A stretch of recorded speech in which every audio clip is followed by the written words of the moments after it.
This morning I woke up and I was planning to record a video or two, and I looked in the mirror and I saw how I looked and I thought, okay, gonna trim off this beard so I can be clean and prepare to do my videos with the look that I usually present.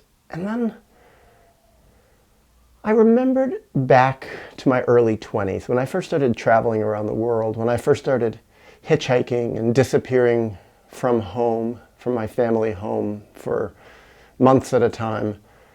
And I remember coming home at one point, having a big scruffy beard. I'd quit wearing contact lenses, and I was wearing my glasses, clunky old glasses. And my dad called me aside, and he had such a look of pain and despair on his face. And he said, "Daniel,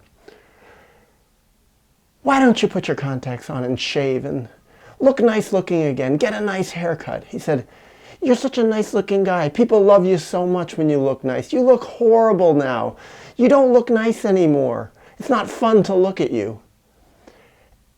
And I remember what I said to him, because I'd been thinking about it a lot myself, this very subject. And what I said was, I know, I guess by conventional societal standards, I used to be nice looking when I would wear contacts and when I would shave and have a decent formal haircut, but I said I attracted all the wrong people. They were attracted to me for my surface and not for who I was. And I got all focused on my surface and not who I was on the inside. And Dad, being this way, having a scruffy, unshaven face and a messy haircut and glasses, I said, I'm focused more on me on the inside now, and I love myself more than ever. And the funny thing is, the world picks that up. I may not be as conventionally good looking, but I'm attracting better people. I think it was around that time that I had my first girlfriend, who I liked so much more than I liked my past girlfriends. She liked me for who I really was, and I was technically kind of ugly at that point. And also friends. I was making friends who didn't care what I looked like. They didn't care that I looked a certain GQ kind of way.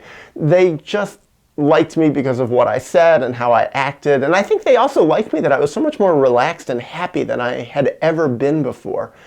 And I remember my dad just kind of stopped in his tracks. My dad, I don't think I ever once saw my father in his life miss a day of shaving.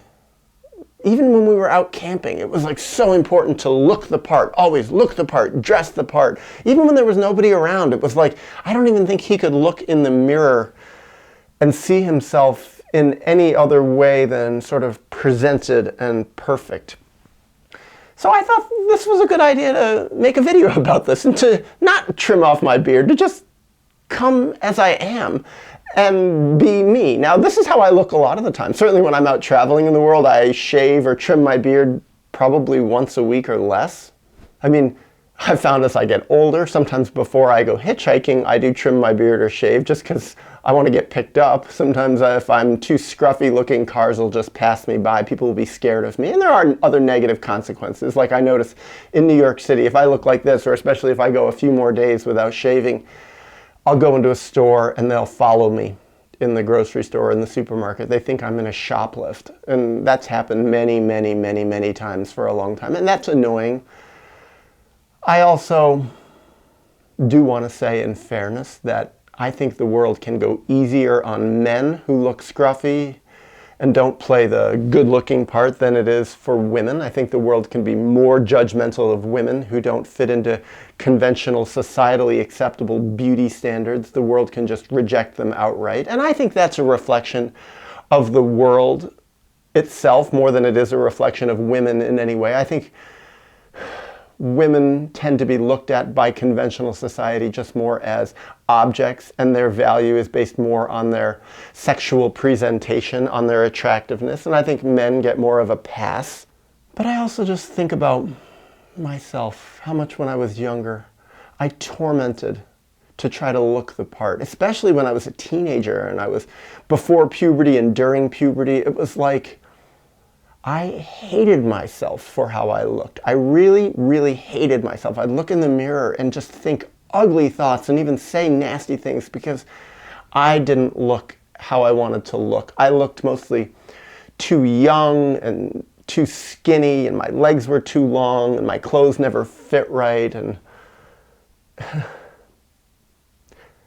I was rejected a lot because of that. I did meet a lot of societal rejection, and it really hurt. And I also think when I look back on it, when I look at the clothes that I wore, it's like my primary male role model, my dad, he didn't help me dress. I mean, there's that old line, your mother dresses you funny. Well, it was true in my case. My mother didn't have very much taste in clothes, not boys' clothes at least. And my dad just wasn't interested. And this was my dad, who was a fancy lawyer. I'm not going to put any photos of him up. I'm still, for whatever reason, protecting his privacy. But it's like he has all his photos. He's dressed beautifully, immaculately with expensive clothes. And he just didn't care about how I dressed. It wasn't interesting to him. I remember I would have to wear a shirt and a tie for band concerts when I played the French horn. And it's like my mom would dress me, and I remember I would go to those concerts and all the other boys would be wearing like suits and nice tied ties that their mothers or their fathers had tied. I had a clip-on tie and these weird vests, and I always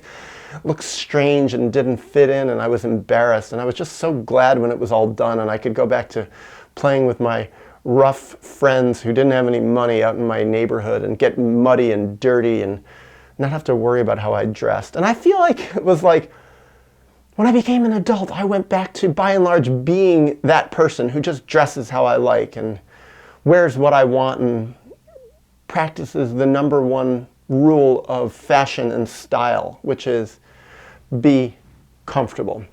Now you could say I'm a hypocrite for getting in front of this camera time after time, always trimming up and wearing this, well, by my regular standards, silly collared shirt. But I have a reason. I mean, I wear the silly collared shirt because it holds the microphone quite nicely and it makes it comfortable and it doesn't bump against my throat like the other shirts I have make it do. And I trim my beard, I think, to, well, also kind of present with a uniform. It just is easy. I don't have to worry about it, and it doesn't attract strange comments. I'll probably get some negative comments because of how I look now. But in a way, I really don't care, because what I found, and this is probably the key lesson, is the more I have learned to love myself on the inside and made great, huge strides at loving myself on the inside, the less I care at all what anyone thinks about how I look. It really doesn't matter to me. Whereas when I was a kid, when on the inside I really had serious issues with loving myself because I was so unloved in my family, violated in so many different ways, traumatized and rejected by my parents, shown a million times over that in so many different ways, neither of them, my mother nor my father, really cared about me. I had a huge deficit of love for myself. I'd learned not to love myself, and I projected a lot of that onto my outer self. I so wanted to change my outer self to make my insides feel better.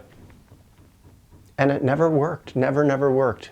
And even into my early 20s, when suddenly, magically, I became conventionally nice looking, conventionally, oh, he's so good looking, etc., and I grew tall, and it was like I stood out in a way. It didn't help at all. I still didn't like myself on the inside, and it was a shock to realize, I got my magic wish. I looked nice, and it still didn't solve the problem. And I think that really propelled me forward on this inner journey to realize, Daniel, if you're ever going to love yourself, it's going to happen from within. It's going to happen by working out your traumas, figuring out what happened to you, figuring out where your self-hating parts are, your blind spots, and grieving what you lost, reclaiming yourself, learning how to love yourself, how to treat yourself well. And, well, slowly, it happened.